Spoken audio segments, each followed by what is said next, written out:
avec caméra. Papa Kisimungu avec caméra. Tiens, ezalaka te. on va péter ta famille na bango. Et c'est bataka caméra. Ini Distraction. Distraction. Azalaka kuluna lelo akoma bâtisseur. Aboya distraction. Asali bilanga asali.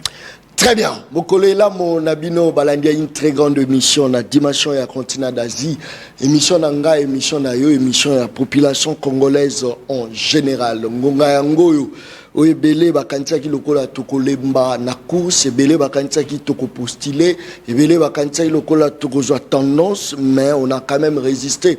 Étant comme journaliste patriote, église au milieu du village, tolobaki tokobunda et Toumba ensemble. C'est vrai, élection 2023, le 20, Ezaki Mokoloma Lelo, mais moi, prorogation et salami, je pense que Batoubaza ko voté Tino Mokoloma Lelo, Ezako Sala vraiment moi, Yiki, moi, Mingi, est-ce que tu recoloba que non, Seni atteindre mission na ye ou encore Seni a faillir na mission na ye, Ezali solo Tokobeta Mokoloma Lelo, Nini Toko Zelela, Pona Seni to Deni Kadima, Nini population Zako Zelela ye, tout ça qui na terrain, je pense que Boromo a quand même moi baiki que Salamaki Mokoloma Lobby, tout ça qui vraiment na terrain, je pense que l'illusion et que ça la moi bien mini na ba vidéo na utai ko tinda na WhatsApp wana et que ça la vraiment moi qui toko Boromo baiki que belé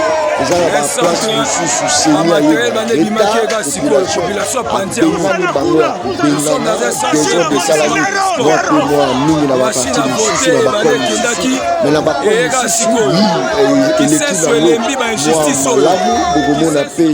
tokomaki ntina bacentre tolakisa tozwaki mpe moi bainterview na président ya centre chef d'antenne mpe tolukaki bango bokomona wana eza réalité en direct awa makambo ezokosalama bomoni baimage mosusu eza ya Kasai ndeni ezokoleka mpo totide bareprésentant na biso presque partout bazali bapatriote oyo il faut bapesa biso moi biloko oyo eza kosalama de part d'autres enfin que biso mpe tosala évaluation ya sondage oyo ya biso personnel ya bapatriote, ça c'est très bien. Wana boza komona une image bato aseni ndenge nini bayebisi bango papa bozwa maboko bokende parce que ça ne va pas, désordre ezalaki mpe moi mingi de part d'autres, mais en tout cas à ce que je sache ebele ya bapasteur bapesa ye baprophétie na bango élection kosalama te, mais élection mais enfin ezo salama na obité que salami mais eza ko salama, ça c'est très bien. Ba sondage ou encore ba résultat ba diaspora France, Italie, bato bazana na Afrique du Sud, ba sondage na bango pe bimaki wana boza komona ba sondage ezo ko salama de part d'autres wana boza komona mais zo pesa plus faveur na ndeko Félix Antoine Tshisekedi wana eza je pense wana Afrique du Sud eleki eza na Belgique eza lisolo tokobeta penza mokolo malelo. Voilà. John Kabamba, c'est vrai, tout nzele zaki a refongwama mokolo malobi na mokolo malelo, tout tambola ki pe na ba centre, bogoyo ka pe interview même ya bato, ndeni bato baza koloba, to kitaki penza, to kitaki na terrain, ça c'est très bien. Yo pe place oza, oyebi sa biso évolution zo le calendrier ni no kotinda SMS, na oyamba bino en direct c'était pour na kokokate, mais botindi depuis lobby miche kangamite. To zaki toujours na terrain, lisu likolo ya lisu potomeka kotala. Comment évolution to mayeza ko sala maison sala mandengni, je crois que moi illustration na ngana Jean-Cy Luboya et go le kate de père que batba mon en réalité qu'on était là en train de voilà tout ça qui avant la président il y a un centre tout en mollet dans plus ou moins je crois 102 centres. Il faut être pour y arriver, juste pour veiller au grain de tolakaki na bande ko moi et belé tout ça to tambola ipenza moi bingi. Je pense que tout zo kaka repoka mokolo publication ko salama parce qu'après publication peut-être tout se reposer sur seni a pesi résultat ya bien té tout ça sur na terrain to meka ko yebisa bato que ça résultat pe ya bien té parce que ça devoir na biso ba citoyen. Tous on a des invités dans le plateau, ben invité mon collègue au comité à l'Union sacrée, aux Zelaye, mais en face aux Alanandeko, Alain Bolodjoa, a déjà la biso dans le plateau émission Le Peuple Parle. Je crois que Alain Bolodjoa Mikolo est belé, Alain Bolodjoa Pépopé l'équipe moi est belé. Est-ce que Alain Bolodjoa ça quand a biso, est-ce que Alain Bolodjoa a commis pro Fayoulou, Moïse Katumbi, Félix Tshisekedi, Mituna Botuna qui est belé, Nena Ebisi en tout cas, il faut y avoir. L'obité, n'a pas de déplacement, l'obité, peuple, Moutoua Bengi, il faut ça, tout ça, n'a pas de plateau, ça c'est très bien. Alain Bolodjoa, Mbotenayo. Mbote Ndekonangai, Mbote Nabalandi, en tout cas, merci beaucoup une fois de plus pour l'opportunité. Bien que l'équipe, moi, Mikolo, effectivement, est belé, je suis là. N'aurait pas hésité Ma sollicitation les gars moi belé. Bon, ils ont sollicitation au-delà d'être ma diaspora va être toujours dans pour Alain Bolodjoa.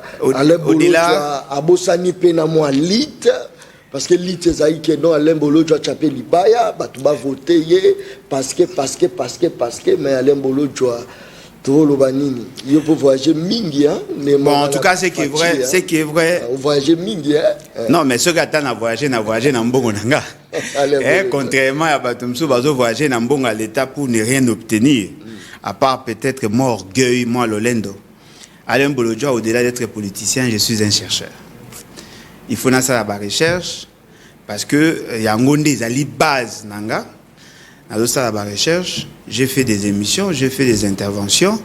Nazala qui présent, peut-être Nazala qui n'a pas si à koya na ba émission na yo o ezako sa manette na ba euro parce que na zongela qui classe, na ça troisième cycle et coïncida que na 16h cours et bandi émission na 15h moyen à participer zate. Mais le quoi ba pesi so moi congé ti na ba fin ba fête. J'ai trouvé les temps, je suis là. Mais et ça quand même, moi, leçon Félix Apesi, Alain Bolodjoa opposant, Mazongeli Kelasi, je pense que...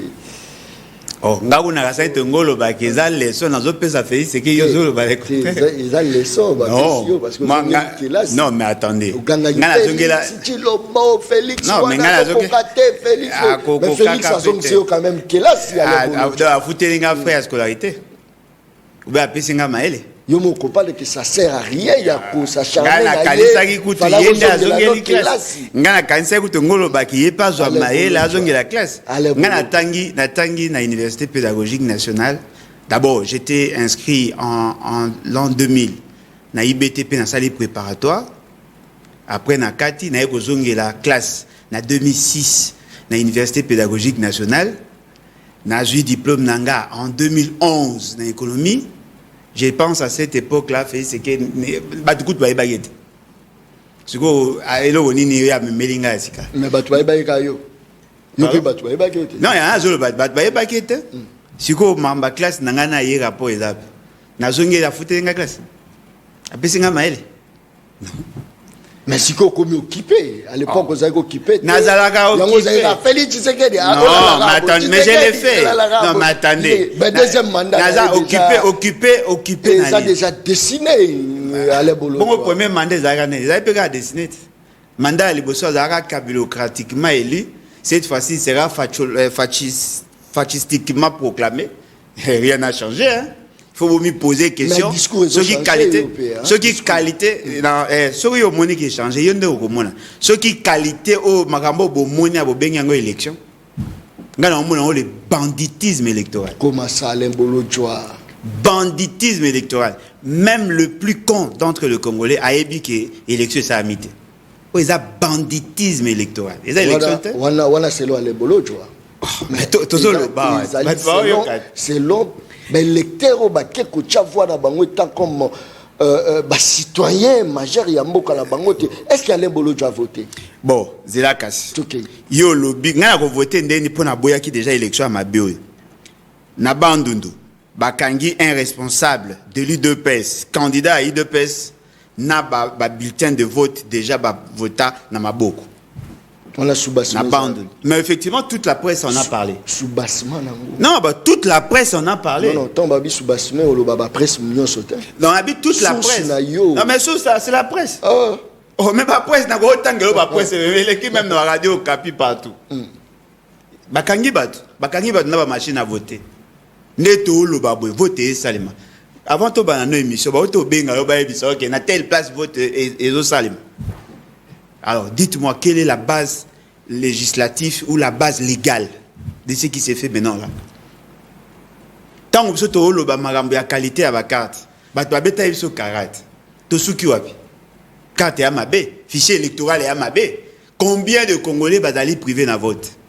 A commis boyer na niveau ya bureau ba ebisi a ko voter to ko voter telle place parce ba otinda machine ezate centre fungamite combien de centres na otuko loba wa kalamingite yo ba otuko benga mais ngape ba benga inga na ba place msusu na ba bolomba même na Gombe ba tumso azaki na difficulté ko voter hier ba place msusu machine ezako ko ba place msusu machine ba eza chargé te ba place msusu machine ekufi ba place msusu ba bandi vote na 9h na 12h machine etondi. Le nombre de bateaux côté na bureau est amouqué par rapport à nombre de bateaux mais le problème est qu'il y a quoi atteindre objectif, c'est-à-dire que l'élection est à l'organiser, c'est pas ça ah, bon? Voilà pourquoi je vous avais dit que moi je ne veux pas participer à un banditisme électoral. Le problème n'était pas d'organiser les élections dans le délai, mais d'organiser les élections conformément à la loi. Ce n'était pas la date. Que dit la loi? Non, mais la loi est le bagui que l'élection au salle le 20. Batu bako voter na transparence, bako respecter ba norme, une personne, une voix, que chaque témoin, chaque candidat a droit à un témoin, il y a des observateurs pour que les élections soient malamu. Et en réalité, le vote devait se faire le même jour pour tout le monde. Ce qui moutou, azana carte d'électeur nae, azana carte d'électeur ta ko voter na liste. Ce qui n'est par exemple pour eux qui sont qui allaient voter voter bâtir encre indélébile au côté si on a dissolvant et longwe OK au voter na combat mutuan. On est élection. Oh bo benga ngo élection. Les élections. Mais yo participer teneni no yebi ba réalité. Oh maintenant on l'a binote. Yo boto like ça va vidéo. Ba msu ba like ça va vidéo. Na réseaux sociaux ali ba benga. Na zo recevoir ba message. Na zo tana ba réseaux sociaux ali belé. Baka est belé. Même il y a une jeune dame, Azakoula Kisake, na bureau de vote na bango, le nombre de votants en faveur d'un candidat de l'Union sacrée est largement supérieur à nombre de bateaux qui va voter na bureau. Non, largement supérieur par rapport à il y a un candidat Moussa. Non, faut pas déformer après tout. Non, mais elle a dit la vidéo. Très bien. Je crois, et c'est la dame que nous apprécions, moi, Nabasoda. Bateau Bazaki enrôlé dans le bureau, on a Bazaki 200 et quelques. Un candidat a eu 317 voix. Hier, Azalaki première, tant que ça a comptage, à Zongi Boibatien les vieux et Vimbi. Nombre de, c'est-à-dire, Moutazu plus de voix que Bateau Mais attention, Bateau Bazali n'a pas centre. C'est comme ça, la Bateau Bazali. Oh, mais Bateau attention, tout ça, votre vidéo, pas de buzz. C'est ça le problème. Parce que chaque centre. Ezaki na ba témoin au bazawana. Comment ko vimba ta. Non, mais attendez, comment ça se fait que dans un bureau le nombre de bateaux baza ba témoin plus le nombre de votants est à l'inférieur par rapport à nombre de voix? Parce que mutawe ko voter par dérogation, oui, c'est possible. Mais comment le nombre de bateaux va voter par dérogation est largement supérieur au nombre de enrôlés? Comment expliquer? Parce que le bureau Ezaki na 200 et quelques, beaucoup na 400 et quelques voix. Vous savez Bosali nini? Parce que Mouto Azali n'a qu'à la liste était à voter soit s'il est candidat ou soit s'il est témoin ou observateur. Comment le nombre de bateaux s'est multiplié par 2? Ça c'est un chaos électoral. Mais le quoi Yomoro Lobby, l'essentiel c'était d'organiser les élections le 20. Vous savez pourquoi? Parce que M. Félix Tshisekedi dans sa stratégie marketing a tchaki 20 sur 20. Bah mon avis que l'élection a mabé ko salema. Mais pour faire le forcing, afin de ne pas perdre leur aura ou leur message, bah ça l'élection mabé. Alors tant au batouaza qu'on reprochait le prophète oh alobagi que élection au ça le 20. Bozo le prophétie salami. Non, prophétie salami. Le 20 il n'y a pas eu élection. Voilà c'est là le il n'y a pas eu élection, il y a banditisme électoral. Bateau yoza komona wana. Mais so il est le moins noyé na devoir batounie ce que élection a organisé quand. Yo, souraye Lio. Yo, vous savez qu'ils ont organisé tout, ils ont organisé. Parce que dans le pays, il va reposer moi la question de l'élection d'Aïkikan. Avec un monsieur comme Kadima, qui n'a pas respecté la loi, il y le 20. On va du 20 au 22 ou au 21, est-ce que la loi dit ça? Nous avons confirmé que les élections vont continuer. Votez ça. Votez ça. C'est ce que le 20 échoué. Mais est-ce quand même mesure de grâce na CENI? Il y a un monde qui est tellement que Batubazaki est belé makas, sentiment à voter. Il y a un monde qui non, le quoi y est pas allé dans moi mawa population, mais à sali moi et l'oko.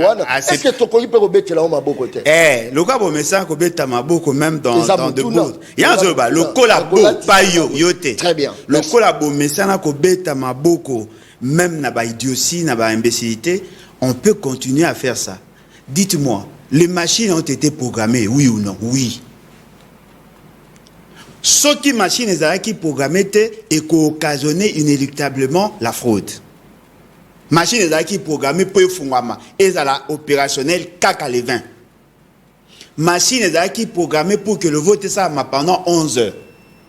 Machines qui programmées par rapport à nombre d'enrôlés, nombre de votants aux qui programmés. Ce qui va tout baser belé que les nombre qui na machine, il y a un problème. Comment yoko bakisa mikolo po batu ba le ka qui est belé batu ba ole belé ndeni bo ba yi ko ceux qui 600 et quelques personnes par machine.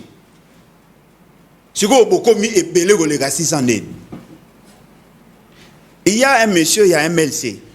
C'est lui-même qui a partagé sa vidéo. Numéro na ezaki 82, je ne sais pas ce que ezaki na circonscription. Il faut la kana Kinshasa. 80 oyebi po yambaka yepe. Oyambaka ye je crois na ka. Abeti numéro 82 na machine et bimisi numéro na ye maintenant identité kombo ya mutu mususu. Aluki kombo ya mutu wana na place mususu ayeko kuta ye siko photo na ye na numéro ya mutu wana ya bimi na 91 okuna numéro na ezaki 82. C'est mutu mususu azoya loka bataki campagne par rapport ya ba numéro oyo ko voter 82 oko pesa mutu mususu voix ya mutu bonga pesa te. Aucune œuvre humaine n'est parfaite à l'Ebolojoa.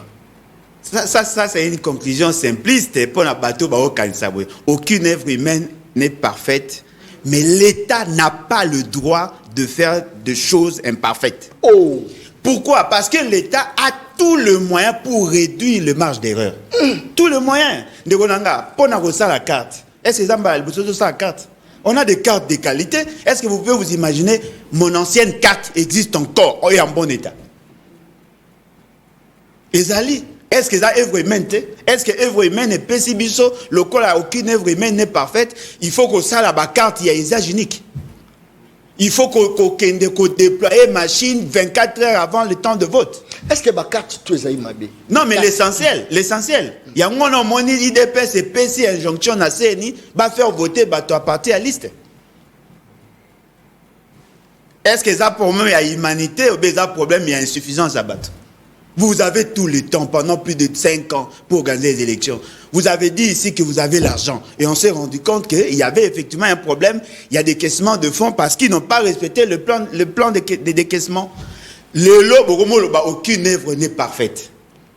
Donc en 2006, aucune œuvre n'était parfaite. Vous n'avez pas soutenu. En 2011, aucune œuvre n'était pas parfaite. Vous n'avez pas soutenu. En 2018, parce que l'imperfection, il y a Batou et Profita Inabino, vous avez applaudi. Et vous vous êtes plaint par rapport à la majorité parlementaire. Aujourd'hui, vous dites aucune œuvre n'est parfaite. Il y a un problème de programmation, il y a un problème de compétence, il y a un problème de volonté. C'est que nous comprenons. Mais ce Félix, c'est qu'il voulait avoir des élections chaotiques. Pas à la fatistiquement proclamée. Tout le monde voit. Tout le monde voit. Mais est-ce que Olanda est quand même campagne? Au monde nini, avant traîner toujours ba foule, naba descente naie à l'embolo, tu vois, tant aux arts utilisant par respect, il y a leadership naie. Est-ce que Koko retire en côté? Na retiré ni respect à leadership ni. Leadership ni on a voulu qu'on considérer ça quoi. Pendant que M. Félix Tshisekedi s'est déplacé, les administrateurs du territoire, le maire de ville, le gouverneur obligé, n'a pas administratif, n'a pas de marché, n'a pas école, n'a pas quoi accueillir. Oh, mais est-ce que attention, nazo banayo, nani a monaté ba mikanda écrit les documents signés par les administratifs ou les AT pour na ko senga na bat bago yamba M. Félix Tshisekedi. Botuna M. Félix Tshisekedi akomaki na zongo na sud ubangi. Angalo ba ke na ebite mama sala ekuna tuna yeso ga bike na ebite. Aebike na ebi? Hein? Toujours mona yango ke on a bato ba obligé bango ba roba no yembela mutu. Bazo sepela béton. Oh. Ndeko nanga, quand vous utilisez les fonds publics, tango bengi batu na makasi, il y a des gens qui n'ont pas voté pour Félix Tshisekedi parce que ba memaki bango na 9h aye na butu. Boye bandeni parce que yem ta publier résultat. Boye bandeni ni soki monsieur Félix. C'est ni c'est la appendice. Kadima. Mais Kadima il est membre de l'UDPS. Kadima c'est un militant de l'UDPS. Non, il faut pas dire ça. Je vous dis. Non mais à cause à présent c'est un président membre de l'UDPS. Non, Albert Moleka est encore vivant. Mais finalement position dans le pays banarate. Na boyi ba élection ba kanisa ki lokola ki o critique kapé makasi. Ozoboya batu presque nyonso. Parce que tu as boulot, tu vas pas aux candidats président de la République. Au Kimi ba élection, au Kenya en Belgique, nous avons Chilombo, Félix, on a organisé. Na benga Chilombo te. Na benga Chilombo te, na benga Monsieur Félix Tshisekedi. Monsieur. Na benga Monsieur Félix. Avec beaucoup de respect. Non mais effectivement c'est ton chef de l'État. Non, c'est ton chef. Azam kolo par rapport nanga. Azam chef na yo. Azam chef nanga te.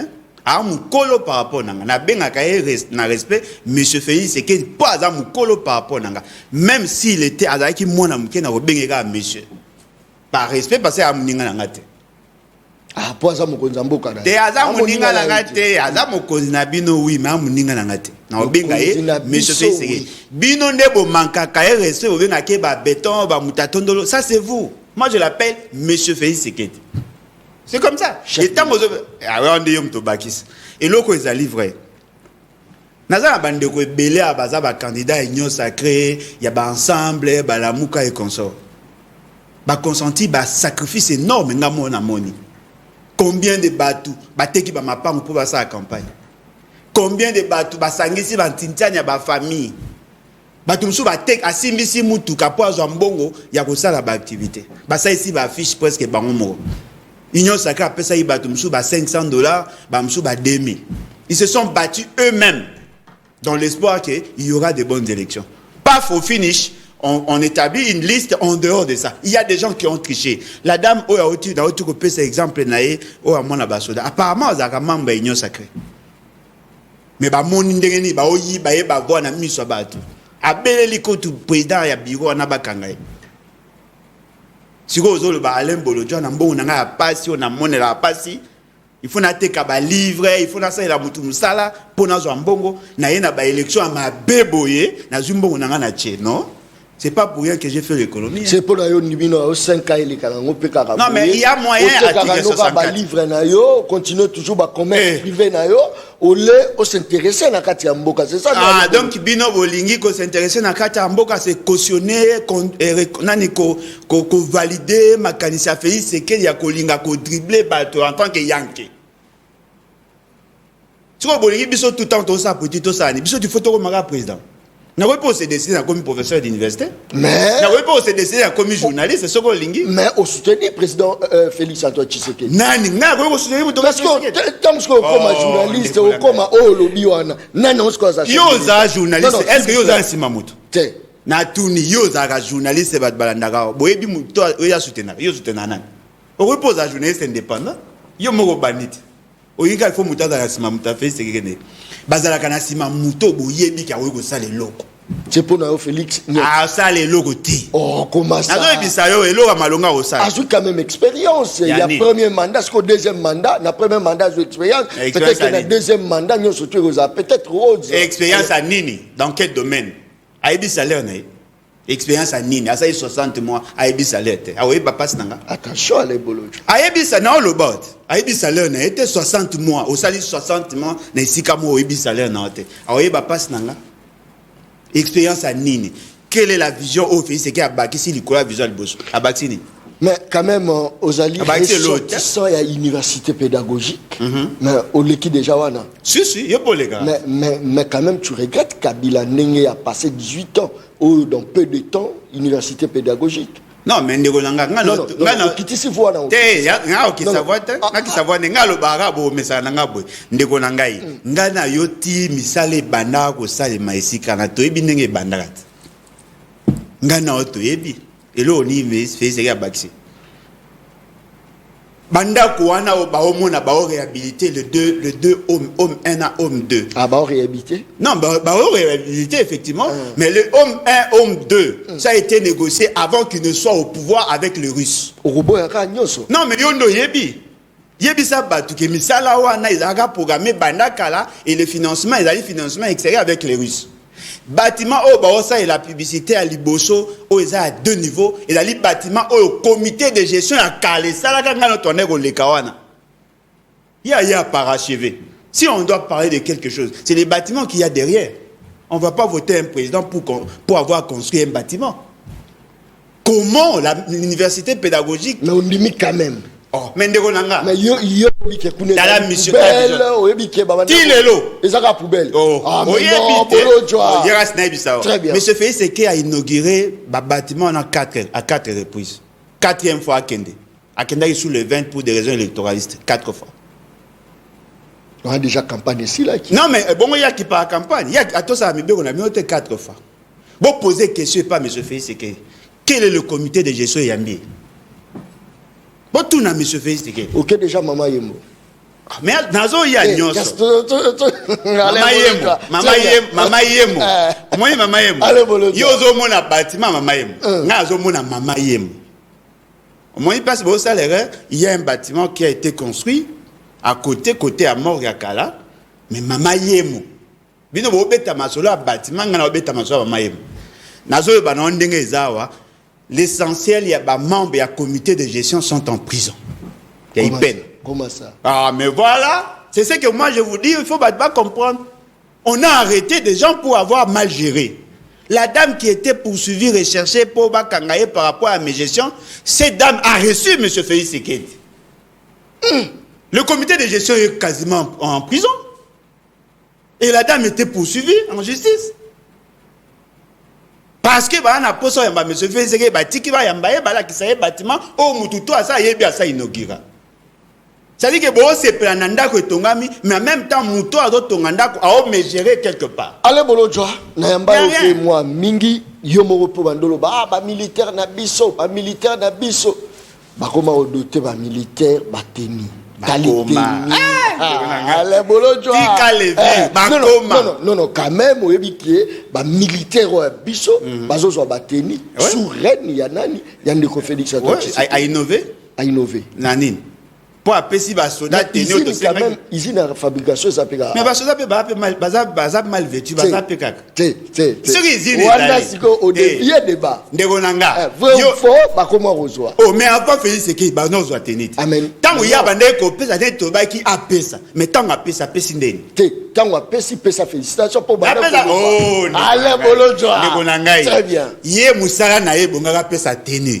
Ngana yo tonne ko ba ka pesa tenir te bonga pesa ba to tenir. To boy ba soda amso ba za saité apesi ba ngotena ya likolo ba komo ko luka ba mokase ya bata ba kolata sapato a salité est-ce que l'état azangi mbongo mais yo kasi ko wana za problème et ceux qui wana te mais quand même féliciter capitaine azora 300 000 francs je défie quiconque ici Kalabando soit combien Kalabando soit 160 ah ben oui 160 et quelques mille non Félix Sekei a bâti 40 000 francs pratiquement mbongo capitaine abandai ko zona kala abandai ko équivalent pratiquement à $150 le lot 300 000 francs ça $150 non yo ramène encore la franc oh na ramener la franc le pouvoir libératoire yo pesi mutumbongo en franc valeur nominale est mati mais la valeur réelle est matité capitaine au sommet à moi sinon kimbunda ya liputa lelo na Congo sans que bana balanza impossible.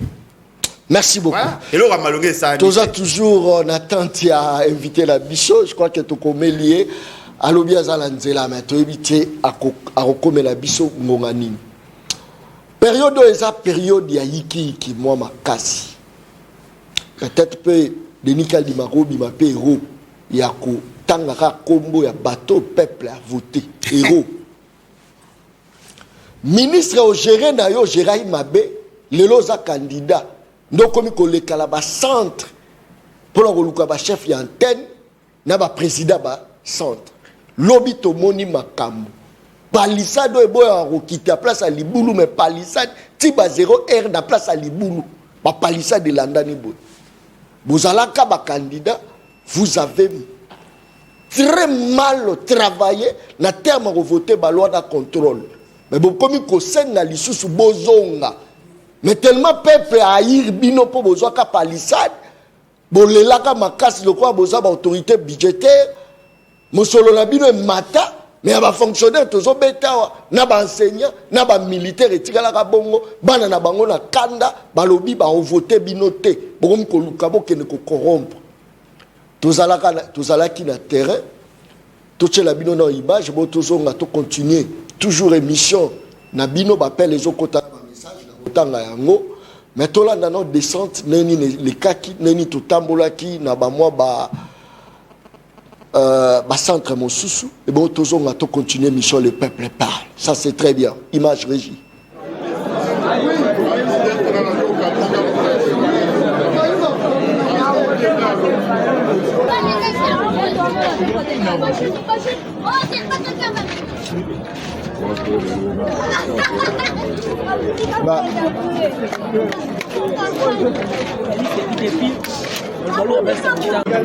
Va voter. Il faut la patience. Ce n'est pas que vous allez venir à telle heure, mais nous serons tous servis. S'il vous plaît. Ayez la patience.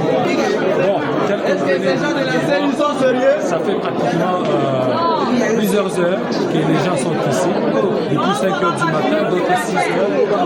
Les gens sont déjà très fatigués. Alors imaginez, je suis venu ici vers 7 heures. Je suis allé au bureau. J'ai fait ce qu'il devait faire. Je suis rien jusqu'à pourquoi nous sommes dehors, on va témoigner à Libana, pendant ce que va voter.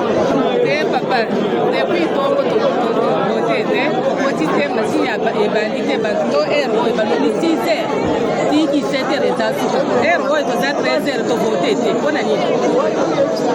13 heures pour voter. Désolé, Kamabé, papa. Depuis tout à l'heure, 6 heures du matin. 6 heures. Qui s'y colle 13 heures. Les gens qui ne vont pas voter. Là, nous avons bandit à la centre Mongo. Et nous avons côté Awa. Quand la centre Mongo a coupé la bandit. Awa n'est trop zéla. Nous avons un moulon trop zéla. Merci. Il a passé.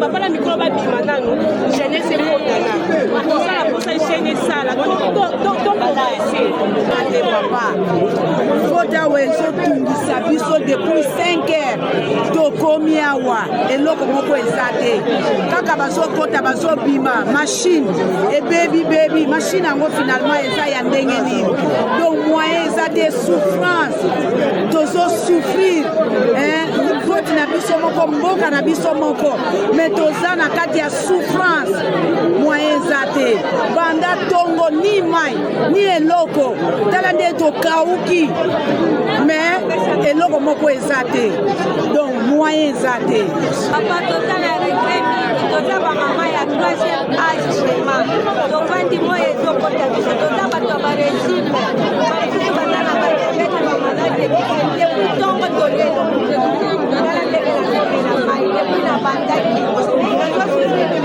na kati ya moi me makambo esalami te toza na mpasi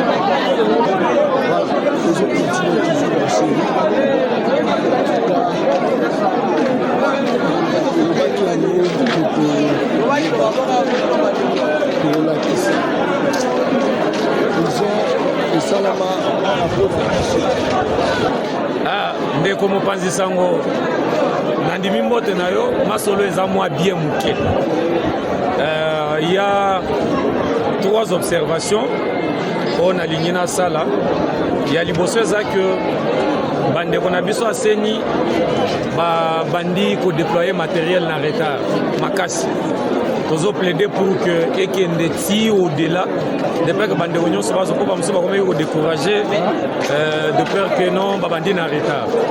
Deuxième observation, bande ko bazana kati ya ba bureau bazana moi l'enterrement makasi inquiétude mususu ezali par rapport ya bande ko ba komo na bango ezo mona na te. Au lieu bango balobaki ke bakoza bango en charge mais baja na bango bazana ba bureau bazo pesa moi complication ndam ono to mona nkombo na yote zelana no libanda ezali malamu te. Troisième observation, mingi ya ba témoin ndeko mopanzi sango. Nous demandons à ce que ba député ou ba koya mbala o ekoya sima basa la stratégie moko ya bo. Au lieu que Très bien, je pense que wana bozolanda d'ailleurs mutando filmer za kingamoko. Ça qui en personne qui vraiment wana na kata terrain. Tous on a siko wana na se déplacer sous la Kenya bassan. Na bisa plus de 100 centres au ngamorona sionaki pour la mona par réalité en face wana boyoki. Toujours Kendesco na deuxième centre, c'est vrai nzele za ki mo polele bolanda lisu bato bongo toujours nga to continuer mission le peuple parle natanga ba message Alain Bolo Joazali to ça la continuité parce que yé pas à la candidat ou à soutenir na yebi pété soka soutenir nani image régie.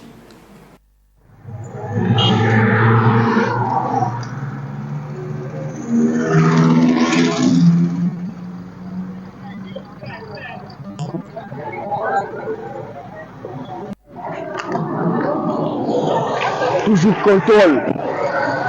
Hein?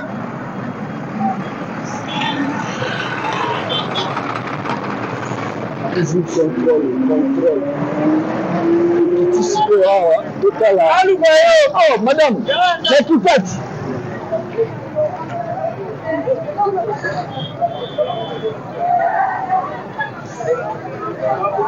Ok, le sous-col. Salut. Denis. Évolution de Mina. Votre bannière depuis les grands journalistes. Le bannière depuis elle. Le bannière à 9h10. Yo de voter. Non, pour c'est pas témoin journaliste. Oh, mais témoin de banda vote. Et si c'est tout là. Mais scrutin pour ma côte et madame. Gérard Moto, t'inquiète, j'ai langue. Mais si vous voulez témoin à l'ibanda point. Normalement il faut ça témoin. C'est là un moyen pour ça qu'on a permis la bureau. Mais moment que je vais toucher aux gens. Mais en réalité il fallait y battre banda bon. Surtout si la sous connaît que vote to voter ils ont les capona témoin na kata zaki. Mais que toucher ça pour non, il faut témoin à la kati et pour reprendre comme na on est que ça mal bon na bane couler ningi ça. Yango te salema bu. Donc ba changer ba logique na ba témoin na so bon kabango hein.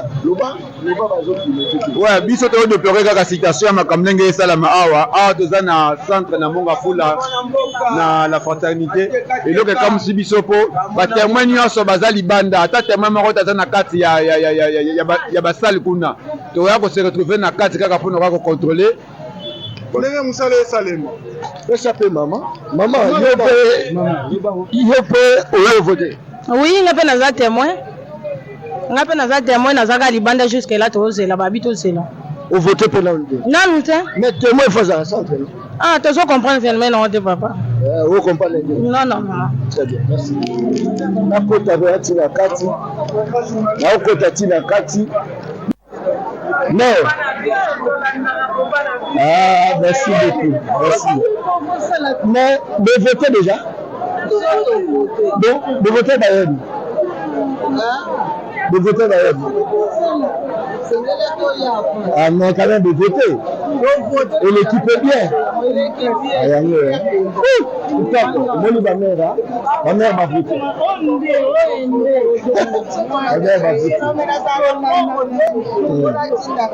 Ma message, base même à moi. Déjà la terre là, ma mère, et vote continuer toujours ma mère déjà va voter.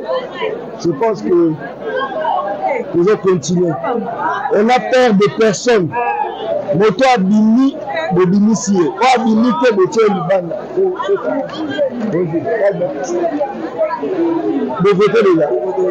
bovote déjà c'est bon awa babanda depuis ani depuis 10 heures ça c'est bon non félicitations merci ouais ça va oui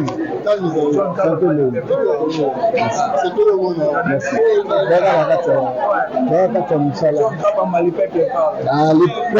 le peuple nde bino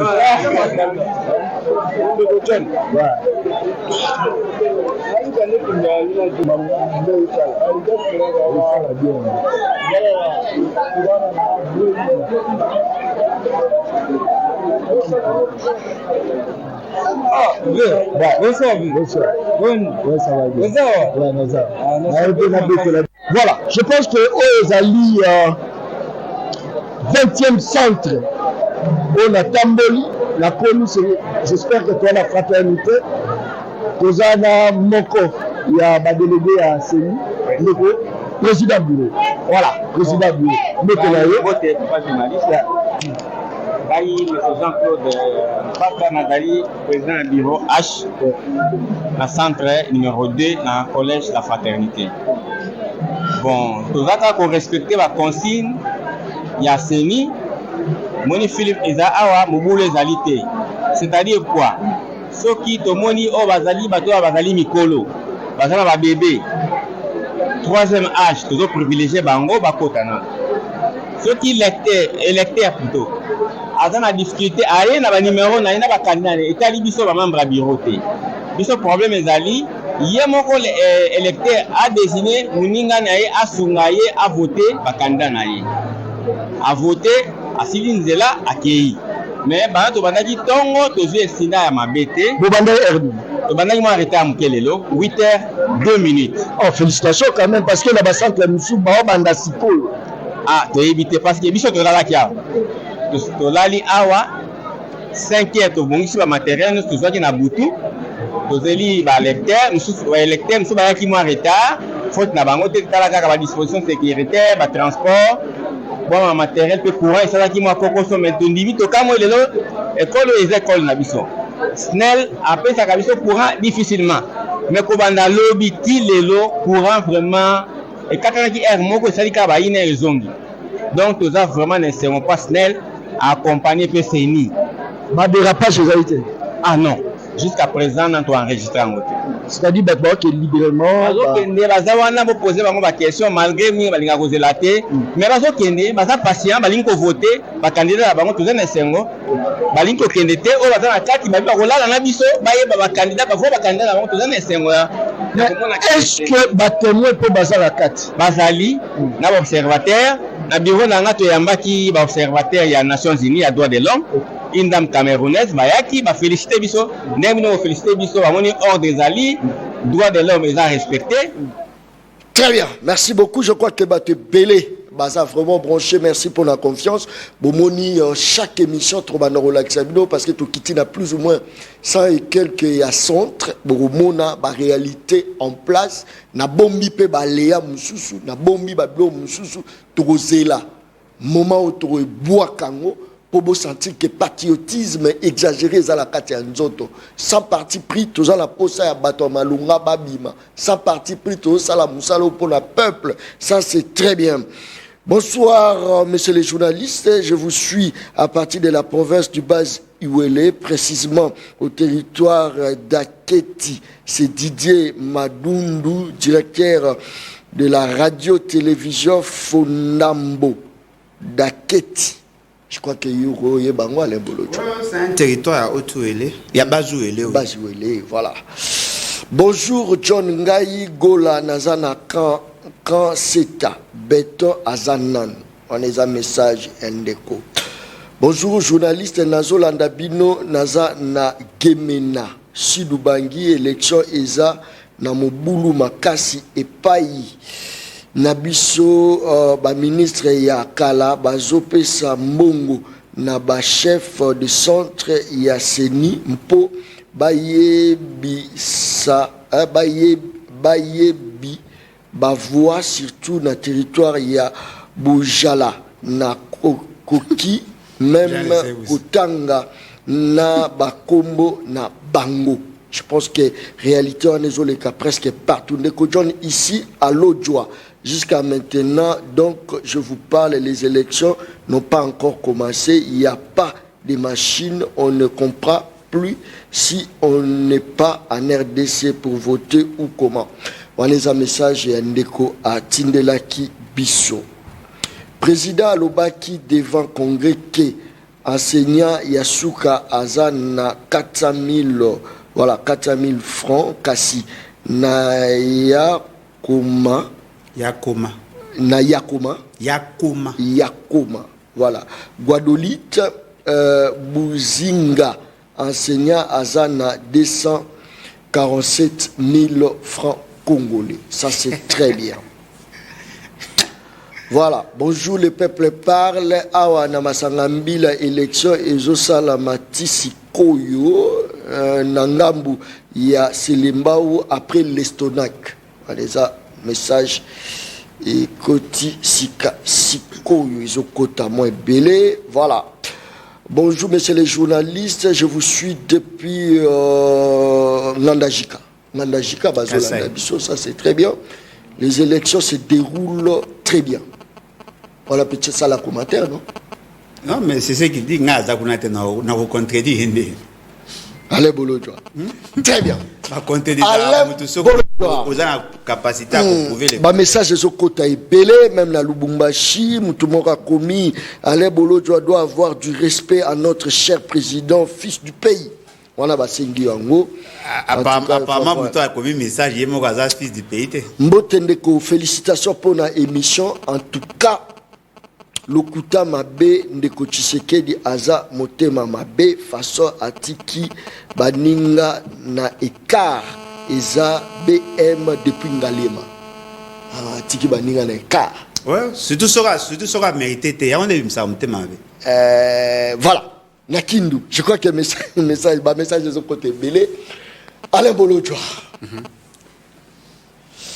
Sinon, ce qu'on va dire, le Bosso vraiment à la TV, le 31, je pense que la publication est entre le 28 ou le 31, Denis Kadima, c'est l'on est tout le monde a besoin de ça pour sauver RDC, pour sauver le pays. Yo, c'est pas la tanga comme non, mais à sauver le pays de qui ou contre quoi? Apparemment, le pays est en danger. À sauver le pays contre qui et contre quoi? Est-ce que Yeba Tindaya a sauvé le pays, Yeba Tindaya a la vérité des yeux? Ceux qui a sauvé le pays, ils risquent de faire comme ces fameux Nanga qui a tenté de sauver le pays en faisant de Félix Tshisekedi président en violation de la loi électorale. Il n'a pas su donner des cartes. Il n'a pas su consolider le fichier électoral. Il n'a même pas calculer la quotient électorale. Comment Moutabaou sauver Mboka? C'est lui qui va mettre plutôt le pays en danger. Ceux qui n'ont pas bima Nambogo, il y a obimate sans être jugé. Il sera arrêté. Par qui? Oh, donc bon, sûr que justice Nambogo est ça la terre. Au Sali Mabé, au gérer Mbongo à l'État Mabé, organiser une élection chaotique, Mamboka en danger. Selon les Bolodjoa, il faut que la volonté n'est pas ni mais volonté n'a pas na carte la constitution, na carte la loi. Au Bogoto seront pourquoi? Parce que volonté n'a pas na constitution, na carte la loi. Pourquoi au Boy Koto sa volonté n'a pas na carte la constitution? Est-ce que na lobby li Kambo en dehors de la constitution? Votez au continuer. C'est probable de continuer sous le lobby parce que va machine. Qui lui a donné le pouvoir de décider de manière unilatérale? Qui lui a décidé de donner aux Congolais de mauvaises cartes? Qui lui a décidé de créer des conditions pour qu'il y ait trouble? Ce sont des faits infractionnels. Oh, il y a Sali Belé, il a mégéré, il doit être poursuivi, être arrêté. Batoubaboui, pourquoi? Yomogolo Bakawa, l'essentiel qui est l'élection Salema le 20 décembre. Et Kazaba, l'essentiel qui est l'élection Salema le 20 décembre. Alors que la Constitution, ils ont exigé la transparence de la gestion de l'élection. Ils ont exigé la qualité à l'élection. Alain Bolo, je peux me citer un pays ou une nation où l'élection Salama sans balotage. Non, mais l'élection Salama, mais ceux qui m'abbent, ils aggravent que les Kamalam. Ils aggravent. On a un exemple. Libéria. Georges Weah, président de la République, pouvoir organisateur, a sali élection, transparence et ali, tout le monde a compris qu'il y a eu transparence. Bon, exemple à Malam ou Kunate. Ezali, tu vas payer au basali élection. C'est pour les cabiens, il faut battre comme président. Batanga comme ya muto azuba voir ndenge singeli. Attention que ça Félix. Non mais attendez. Mais si les élections ça magi Malam. Nazo répondre yo. Yemo onem ta BBC élection na peut-être na kozanga stratégie be maele na bango be batie maele Malam te. Soki élection ça le Malam. Nangana le garantie na contester ndeni. Soki fichier électoral za ki Malam. Ceux qui battent dans le bureau, bakouti machine, ça a mis malam. Et que Félix, c'est qu'il prétend être populaire. Ceux qui ont dit que oui, transparence, c'est ali, élection, ça a mis malam, aleki, na oya, na ya koloba, ki aleki te po na zanan. Bon, on va penser à battu, droit à koloba na bango. Bazaki na posa ko sa ba élection te. Bazu ba sakani na mbongo, tango ba monique, on a la possibilité. Tikato sa ba élection, ba sale élection mabe et BBC tout. Yo so monapi, ba sale application na bango pour na kocha liste ba candidat. Candidat 82 a commune en 91. Bon mon ba BBC élection. Témoin zako ba opesa ba makaro ya ba témoin un jour avant le scrutin. Moutazu makaro comme na bureau ba bi mo ko tate parce qu'il faut ba valider yango, il faut l'accréditer, il faut ça. Mais c'est vous qui avez créé ces désordres. Ba observateur bo bengani ba élection à Malunga bo salité si ko tant bo ba contester parce que vous-même vous avez pour d'aller bolo joazo konto ba élection té o les élections té o les banditisme atikala nae ba ko longola yepé non pas suspendre selon bolo Félix Atika chef de l'état ce qui élection ça mi mabe bo annuler l'élection. Monsieur Félix, c'est qu'il doit être mis de côté pour avoir violé intentionnellement la Constitution. C'est de la haute trahison. Et puis, deuxièmement, monsieur Nanga, monsieur Kadima, monsieur la finance, ils doivent être arrêtés. C'est ça, c'est que moi je vous demande. Article 104. Par la justice institutionnelle. Ce qui est justice institutionnelle, elle est incapable, la justice populaire. C'est ça la Constitution. Justice, ils allaient chapeauter par garant à bonne fonction. C'est ça, non? Il a caporalisé la justice au Tolo Bangwa. Crime sous son pour la. Non, ou on a garant. Mais garant, il n'est pas au-dessus de la loi, cher ami. Son juge naturel est connu, c'est la Cour constitutionnelle.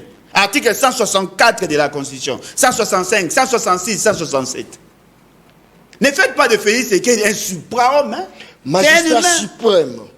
Oui. Ça y est, il y a des magistrats. Si, il peut être en prison. Non, magistrat nini. Non, magistrat suprême.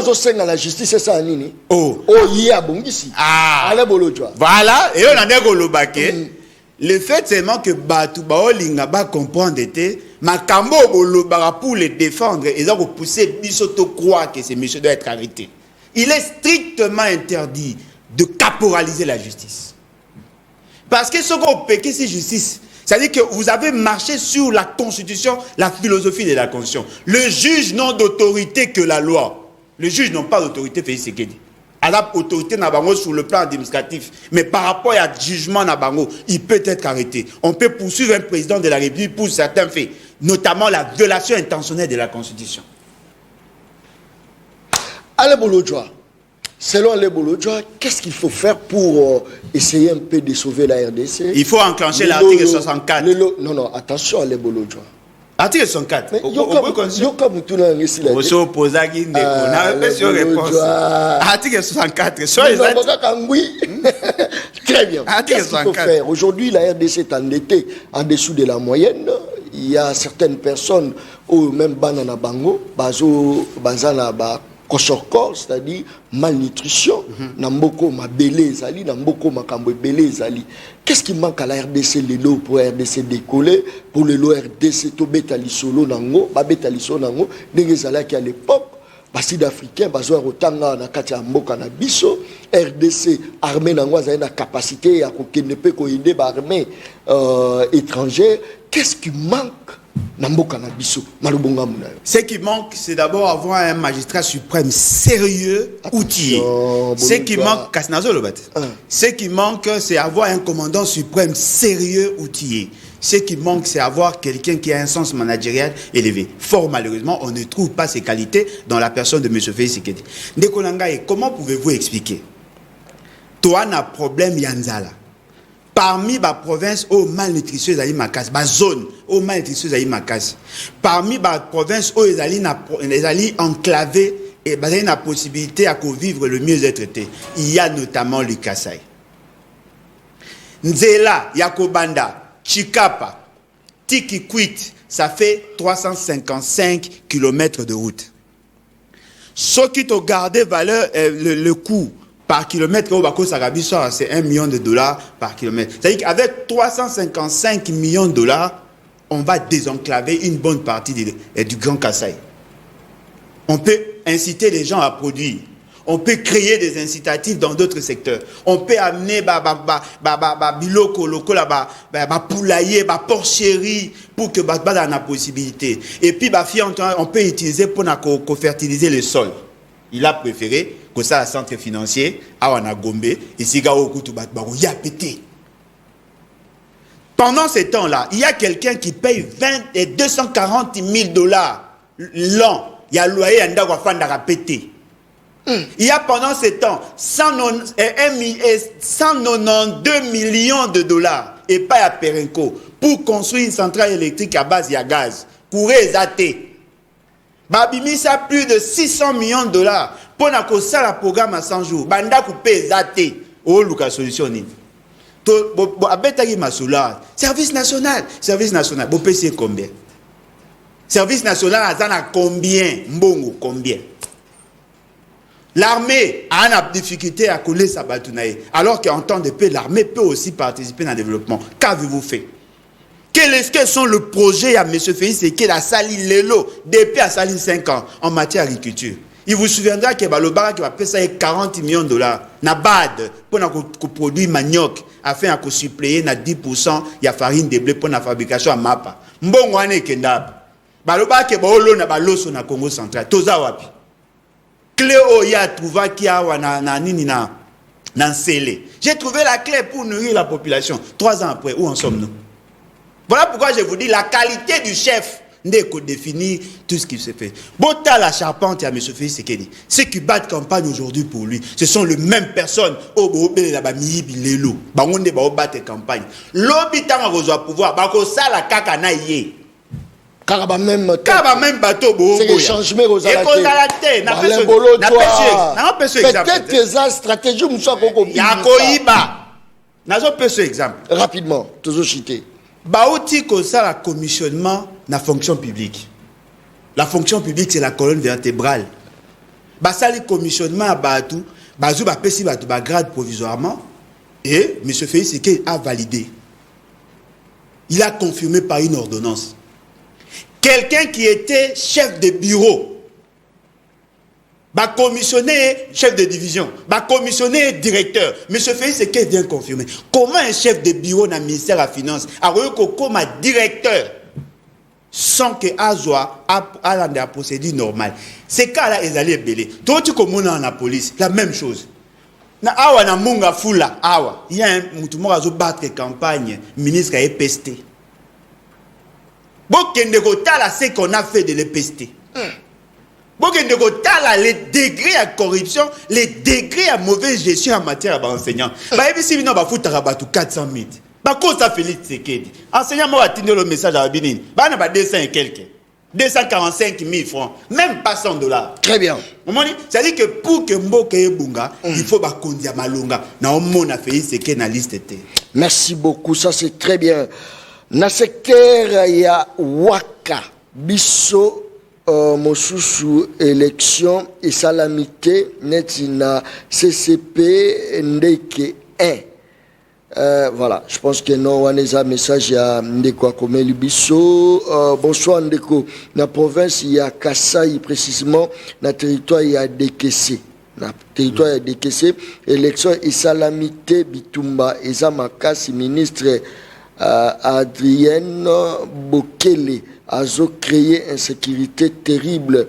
Fabrice depuis Dekese territoire. Ça c'est très bien. Dekese Mboga Banani. Yabanani. Mboga Moutoisa. Ah, Dekese, Bazé Pembe. Ça c'est très bien. Bonjour journaliste Basoda Basala Nini. Na Congo salaire et Bonga Kate. Waneza message Yandeko Sali. OK. Bonsoir à journaliste Zalinga Papa Tumba na Nord Ubangi na Badolite awa na Badolite élection elekani nango bien mais kaka seni eza na faute makasi tolingi kaka Fachi Beton a continué merci. Ça c'est très bien. Nazaro tanga ngala tanga message nyonso. Bonjour Ndeko, est-ce que Bolodjoa avandaka awana kin vraiment makambo azoloba lokola atambola kate informé yeke adefa atamoto aya awana kinkole akokuta marché moderne ya ba mbisipe port ya bateau de pêche atika motema mabe. Voilà, un message de Kota est belé, en même temps, Bazoko annonce que bon, mon image n'est dit tout ça qui tout Kota qui même tina bas centre. Je crois que l'illustration que ça là vraiment moi ma casse pour bon mon vraiment que tu vérifier toujours quitte même les lots après kaka émission toujours quitte l'issue na bas centre parce que bas centre monsieur babani déjà kochaba ba résultat ba ni déjà republier ba résultat na ozala censé à cause la wana pour total la évolution ndenge nini eza ko salama ale bolo tu to komina suka dernier mona ndeko alobi ngazara na kin et puis na miso ofungama ba patongi débarcadère oui ba sali marché moderne oui mbisi eza pour ngazolo ba mbisi eza yo lo ba ke ba sali logote ba sali logote Asaini. Mais marché bateau. Oh, mais marché, oh, ndeko nangai. To beta masola nzala. Te comme ça marché. Ti boyo le biso batongi immeuble moko na Gombe, soko yo fini bouton mapana kwange na biloka ole bimi. To beta masola nzala. Yebisanga to ya malnutrition ekiti de combien de pourcents. Botika ki fanatisme. Papa mora atindi message atindi message à partir à Badolite alobi ke kuna élection sami malamu mazako regretter ka makambo sami na seni. Apparemment papa bosani koyeba ke makambo so tozo boya ezande makambo ya mabe o seni asali. Omoni élection sami mabe soke sama ki malamu ngolo o reprocher senité. Très bien. Bato nyonso bazako lo baba o voter Félix Sekedi. Bo mi poser question bo voter les ni. Merci beaucoup. Très bien.